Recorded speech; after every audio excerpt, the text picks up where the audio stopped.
ಈ ಲವ್ ಹೆಂಗ್ ಸ್ಟಾರ್ಟ್ ಆಗ್ತತಿ? ಬಹಳ ಪಿಕ್ಚರಾಗಿ ನೋಡಿಲ್ಲೇನ? ಒಂದು ಹುಡುಗ ಹೋಗಿ ಹುಡುಗಿಗೆ ಪ್ರಪೋಸ್ ಮಾಡಿದ್ರ ಆ ಹುಡುಗಿನ ಒಪ್ಕೊಂತು ಅಂದ್ರೆ ಲವ್ ಶುರು. ಏನಪ್ಪ ನೀನ್ ಲವ್ ಸ್ಟೋರಿ?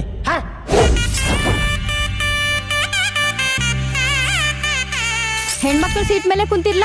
ರೊಕ್ಕ ಕೊಟ್ಟು ಬಂದಿರ್ತೀವಿ, ನಿಮ್ಮಂಗ್ ಪುಕ್ಷಿಟ್ ಬಂದಿರಂಗಿಲ್ಲ. ರೊಕ್ಕ ಕೊಟ್ಟು ಸೀಟ್ ತಗೋಬಹುದು, ಸಂಸ್ಕಾರ ತಗೊಳಕ್ ಆಗಂಗಿಲ್ಲ.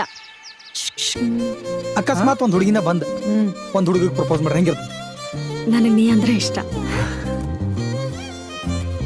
I love you.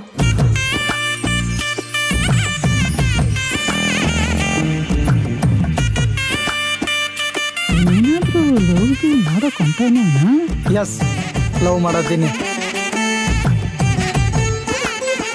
ನಂಗೆ ಹೀಗೆ ಮದ್ವೆ ಆಗ್ಬೇಕನ್ಸತ್ತ. ನೀ ಹೂ ಅಂದ್ರೆ ಸದ್ಯ ರೆಡಿ ಮಾಡಿಸ್ಬಿಡ್ತಾನೆ. ಮಾಡಿಸ್ಲ? ಅಷ್ಟು ಪ್ರೀತಿ ಮಾಡ್ತೀನಿ ನಂಗ.